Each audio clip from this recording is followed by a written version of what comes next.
রে এই কোরআনকে গ্রহণ করা লাগবে। কোরআনকে যদি বান্দা গ্রহণ করে সেই মানুষটা কেমন হবে? যেই মানুষটা 1 নম্বর সন্ত্রাসী ছিল, যেই মানুষটা নাঙ্গা তরবারি নিয়ে নবীকে হত্যা করার জন্য রওনা দিয়েছিল, সেই মানুষটা কোরআনের পরশ পাইয়া এক সময় আল্লাহ তাআলা অর্ধ পৃথিবীর খলিফা বানায় দিল। দেখেন কোরআনের পরশ পাইলে তার চরিত্র কেমন হয়।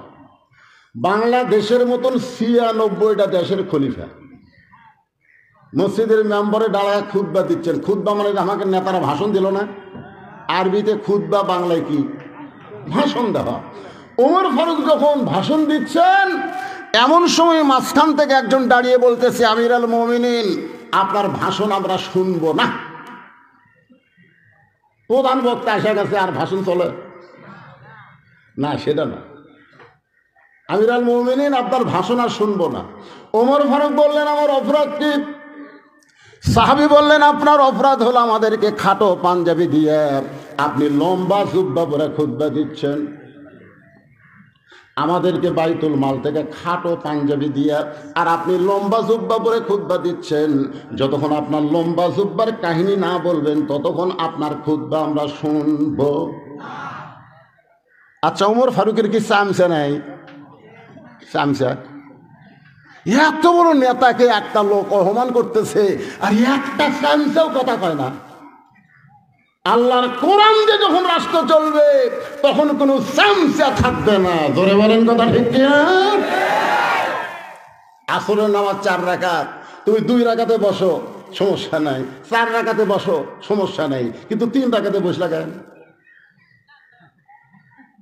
তুমি যত বড় ইমাম হও, তোমার যতই ভক্ত থাক দুনিয়ায়, একটা ভ্যানওয়ালা পর্যন্ত তোমাকে লোকমা দিয়া খাড়া করে দিবে। ধরে কোন কথা ঠিক কিনা?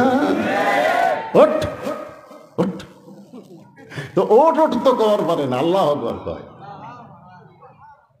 ওমর ফারুক চোখের পানি বের করে কাঁদতেছেন। কেউ যখন ওমর ফারুকের পক্ষে কথা বলতেছেন, এমন সময় আব্দুল্লাহ ইবনে ওমর, ওমর ফারুকের সন্তান, 6 লক্ষ হাদিসের হাফেজ, 30 পারা কোরআনের হাফেজ। নেতা কাক কয় দেখছেন? নেতার বেটা হাফেজ রে। আর আমাদের নেতার বেটা জীবনে মাদ্রাসার বারান্দার যায়নি। জোরে কর কথা ঠিক কি?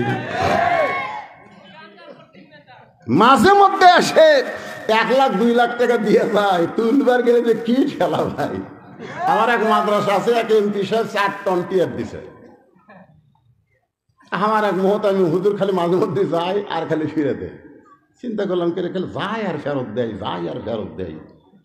তা আমি একদিন নিজেই গেলাম, যে বললাম, কে ভাই কি খবর? দিবার চাচ্ছে এমপি সাহেব, দেন না কেন? বলে প্রতি টিয়ারে 10,000। আগে 40,000 জমা দেন, পরে। আমি কইলাম, টাকা জমা দেয়া, ঘুষ দিয়ে তারপর সেটা মাদ্রাসা চলানো দরকার নেই। নেতার সন্তান যদি কোরআনের হাফেজ হইতো, আর সংসদে 300 এমপির মধ্যে 50টা এমপির সন্তান যদি কোরআনের হাফেজ থাকতো, তাহলে এমপি একদিন চিল্লায় বলতো, মাননীয় স্পিকার সাহেব, প্রাইমারিতে আকদম বাগদম শিক্ষা দেওয়া হয়, মিথ্যা শিক্ষা। সেই প্রাইমারির জন্য হাজার হাজার কোটি টাকা বাজেট করা হয়। 94% মুসলমানের দেশে জালিকাল কিতাবুল লা রাইবা ফিহি হুদাল লিল মুত্তাকিন, আল্লাহর কোরআন শিক্ষা দেওয়া হয়। সেই শিক্ষার জন্য আমরা বাজেটে হাজার হাজার কোটি বাজেট চাই। এরকম যদি 50 জন এমপি বলতো, তাহলে ভিক্ষা করা লাগতো না, এই মাদ্রাসাও 3 তলা বিল্ডিং হয়ে যেত। ধরে কোন কথা ঠিক কিনা? 6 লক্ষ হাদিসের হাফেজ, 30 পারা কোরআনের হাফেজ আব্দুল্লাহ বাবার পাশে দাঁড়ায় বলতেছে, রে নবীর সাহাবীরা, তোমরা খাটো পাঞ্জাবি হলেও তো নতুন কাপড় পরে নামাজ পড়তে আইছো, কিন্তু আমার পরনে দেখো নতুন কোনো কাপড় নাই। ওসমান গনি বলে, আব্দুল্লাহ, আজকে জুমার দিনে সবাই নতুন কাপড় পরে নামাজ পড়তে আইছে, আর তুমি পুরাতন কাপড় কেন পরলা? আব্দুল্লাহ বলতেছে, আমি যদি নতুন কাপড় পরে নামাজ পড়তে আসতাম, তাহলে আমার বাবার জুব্বা লম্বা হতো না। তোমরা তো সবাই ঘুম পাড়ো, তোমরা সবাই যখন ঘুমাও তখন আমার বাবা ঘুমায় না। তোমরা সবাই যখন ঘুম পাড়ো, অর্ধপৃথিবীর খলিফা আমার বাবা তখন ঘুমায় না। বহুদিন আমি মাকে দেখেছি দরজায় দাঁড়িয়ে থাকতে। আমি মাকে জিজ্ঞাসা করতাম, মা আমার বাবা কোথায়? মা বলতেছে মানুষের দুঃখ কষ্ট দেখার জন্যে ঘুরতেছে। অর্ধপৃথিবীর খলিফা, কোরআনের পাগল, ঘুরতেছে, দেখে মরুভূমির মধ্যে তাঁবু টাঙ্গায়া কে যেন কি পাক করতেছে, আর দুইটা বাচ্চা খালি মা মা বলে কাঁদতেছে। উমর ফারুক চিন্তায় পড়ে গেলেন, এত রাত্রে কি পাক করে, বাচ্চাগুলো কান্দে। নিকটে গিয়ে বলতেছে, মা তুমি এমন কি করতেছো? তোমার বাচ্চাগুলো ক্ষুধার জ্বালায় কান্দে আর তুমি তাদের খাবার দাও না। উটের গোস্ত হলে বড় জোরে 1 ঘন্টা লাগবে, দুম্বার গোস্ত হলে 8 ঘন্টায় সিদ্ধ হবে, গভীর রাত হলে এখনো সিদ্ধ হয় না। তুমি কেমন মা, তোমার কি দয়া নাই? মা কান্দের বলে, পথিক তুমি যে দিক দিয়ে যাচ্ছিলে সেই রাস্তা দিয়ে যাও। আমার বাড়ি হলে আমিন দেশে। আমি গতকাল মদিনার খলিফা ওমরের কাছে আইছিলাম, কিন্তু এত মানুষের ভিড় আমি ওমরের কাছে যাবার পারি নাই। আমার ক্ষুধার্ত সন্তানকে নিয়ে আমি মরুভূমির মধ্যে তাঁবু টাঙ্গায়া, আমার সন্তান যখন বারবার খাবার চাই, আমি পাতিলে পানি আর পাথর দিয়া নিচে আগুন জ্বালায় সিদ্ধ করতেছি। আমার পাতিলের পাথর কোনোদিন সিদ্ধ হবে না। আমার সন্তানকে এত বেশি খিদা লাগছে, আমি মনে করেছিলাম ওরা এক সময় ঘুমায় যাবে। আমার মনে হয় আমার সন্তান 2টা রাত কাটাবার পারবে না।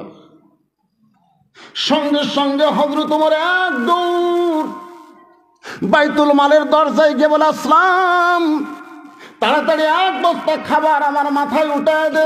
আসলাম বলে, আমিরুল মুমিনিন, আমি হলাম চাকর, কি কোথায় নিয়ে যাওয়া লাগবে আমারে হুকুম দেন। ওমর ফারুক বলে, আসলাম রে, একজনের পাপের বোঝা আর একজন মাথায় নেয় না, যে আমার মাথায় উঠায় দে। ওমর ফারুক বিশাল একটা খাবার বস্তা মাথায় নিয়ে যখন খুব জোরে জোরে দৌড়াই, পিছন থেকে আসলাম কান্দের বলে, এত জোরে দৌড় মারলে পড়ে গিয়ে আপনার কষ্ট হবে।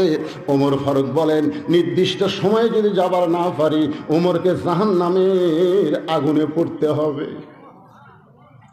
এক দৌড়ে গিয়ে তাঁবুর পিছনে দাঁড়ায় বলে, মা রুটি আর হালুয়া তৈরি করো। বস্তার খাবার নামা রুটি হালুয়া তৈরি করে যখন ওমর ফারুকের হাতে দেয়, ওমর ফারুক 2টা সন্তানকে 2 উরুর উপরে নিয়ে রুটি হালুয়া যখন মুখের মধ্যে দেয়, 2টা সন্তান মুখের দিকে ফেল ফেল করে তাকায় কান্দে। কে গো তুমি? বাবার দরদ নিয়ে আমাদের সামনে গভীর রাত্রে হাজির হইছো। মেয়েটা চিল্লায় বলে, পথিক উমর যদি মদিনার খলিফা না হইয়া তুমি যদি মদিনার খলিফা হইতো, তাহলে মদিনা আল্লাহর জান্নাত হয়ে যেত। আব্দুল্লাহ বলতেছে, রে নবীর সাহাবীরা, তোমরা সবাই যখন ঘুম পাড়ো, আমার বাবা তখন ঘুমায় না। গভীর রাত্রে আমার দরজায় গিয়ে ডাকতেছে, আব্দুল্লাহ আব্দুল্লাহ বলে ডাকতেছে। আমি আব্দুল্লাহ দরজা খুলে তাকায় দেখি আমার বাবার হাতে নতুন একটা কাপড়। আমি খুশি হয়ে বললাম, বাবা বাইতুল মাল থেকে একটা কাপড় আমারে দেওয়া হয়েছে, আবার গভীর রাত্রে আর একটা গোপনে আমারে দিবে রাইছেন। আসলে আমি খলিফার ছেলে তো, আমার একটা পেশাল একটা আমি পাইছি, আর একটা গভীর রাত্রে দিবে রাইছেন। এখনকার সামান্য নেতারা হলে তাদের সন্তানকে কিভাবে চলায়, চেয়ারম্যানের বেটা R15 চলায়, ধরে কোন কথা ঠিক কিনা? আগে ভ্যান গাড়ি চড়ে বেড়াতো, এখন R15 চলায়।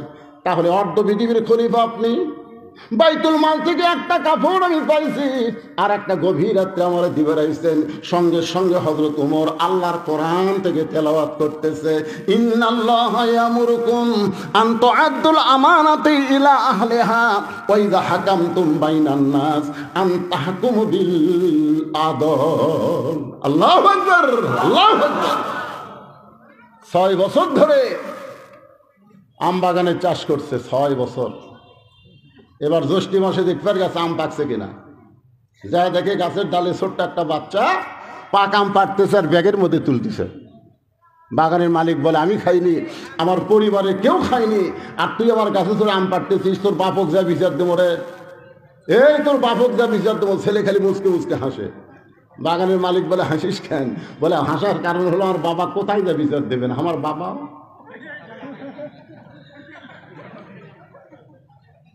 বাগানের মালিক তাকায় দেখে ওর বাপ আর এক গাছের চোড়ায় কেন আম পাড়ে আর বস্তা ভরায়। গাছের নিচে বসে কান্দের বলে আল্লাহ বিচার দেবো কার কাছে, বেটাও চোর বাপও চোর। আজকে আমাদের বাংলাদেশের অবস্থা হয়েছে তাই, বিচার দেওয়ার জায়গা নাই। জোরে বলে কথা বল না, কথা বল না,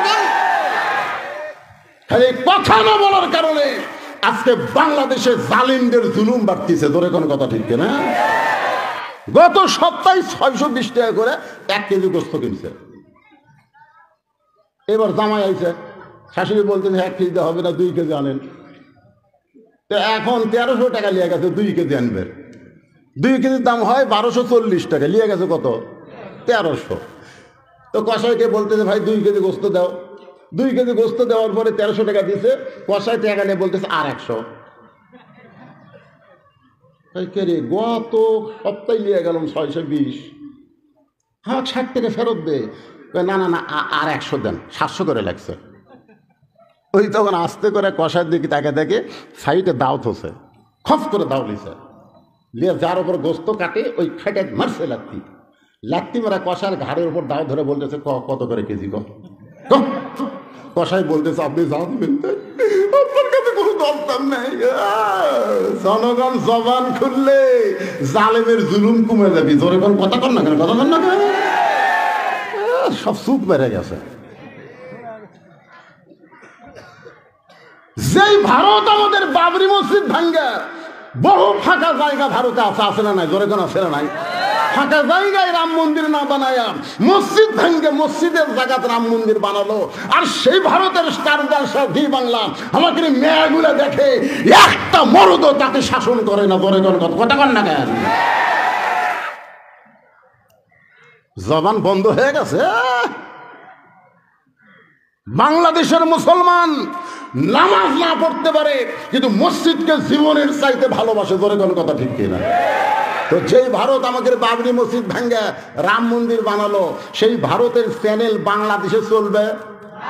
তা আপনার বাড়ি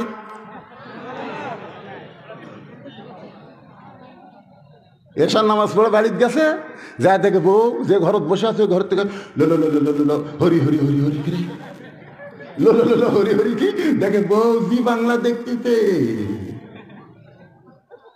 মারা লাগবে না খালি বন্ধ কর। মুসলমানের ঘরে ভারত চলবে না, মুসলমান ভারতকে বয়কট ঘোষণা করলো। বলে কথা ঠিক না? আমাদের কলিজা আগুন ধরে দিছে মসজিদের জন্য, শুধু মসজিদের জন্য 32,000 ফিলিস্তিনি শহীদ হয়ে গেছে। ধরে তার কথা ঠিক কিনা? শুধু মসজিদের জন্য ছোট ছোট বাচ্চারা পর্যন্ত জীবন দিচ্ছে যে বাইতুল মুকাদ্দাস আমাদের দখলে দিবি না, এই জীবন আমরা রাখবো না। আর সারা ভারতের আমাদের বাবরি মসজিদ ভাঙ্গা রাম মন্দির বানালো, আর আমাদের বউগুলা ওদের চ্যানেল দেখতেছে। এই মেয়েরা, এই ও শোনা কি হবে রে? আবার প্রজেক্টরের মাধ্যমে আমার দেখাচ্ছে।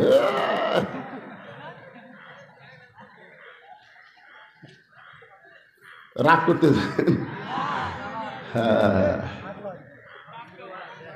এক নম্বর হলো কোরআনের দল। ধরে বলেন কিসের দল? আমি সেই কোরআনের দলকে নিয়ে আপনাদের সামনে ওয়াজ করতেছি। তারপরে 2 নম্বর হলো হাফিজুল লিসান, 3 নম্বর হলো মুতাইমুল জাইয়ান, 4 নম্বর হলো মুফসিল উরিয়ান, আর 5 নম্বর হলো ওমান সাল্লি আলা হাবিবির রহমান। এই 5টা দলের পর ওয়াজ করতে যদি 1টা বাজে আপনাদের আপত্তি আছে না? আপনাকে এলাকার কাজ কাম লাগিতে বুঝছেন না? আমি কিন্তু এখানে এশার নামাজের অনেক আগে আছি। আপনারা জানেন আমি কখন আছি জানেন? এশার নামাজেরও 8 ঘন্টা আগে আছি। কিন্তু আমাকে তুলে দেবে 10টায়, আমাকে বলতে 10টার মধ্যে তুলে দেবো। আমি চিন্তা করলাম টাটকায় 2 ঘন্টা ওয়াজ করে 12টায় মোনাজাত করবো। এটা টাটকা ওয়াজ না। নেতা নতুন মাদ্রাসার নেতারা আসুক, কিন্তু প্রত্যেক নেতা 5,000 করে টাকা দেওয়া লাগবে দিশা। আমি আমার জীবনে 39 বছরের ওয়াজের বয়সে কোরআনের মঞ্চে মহিলা মানুষ ভাষণ দেয় আজকে প্রথম শুনছি ভাই।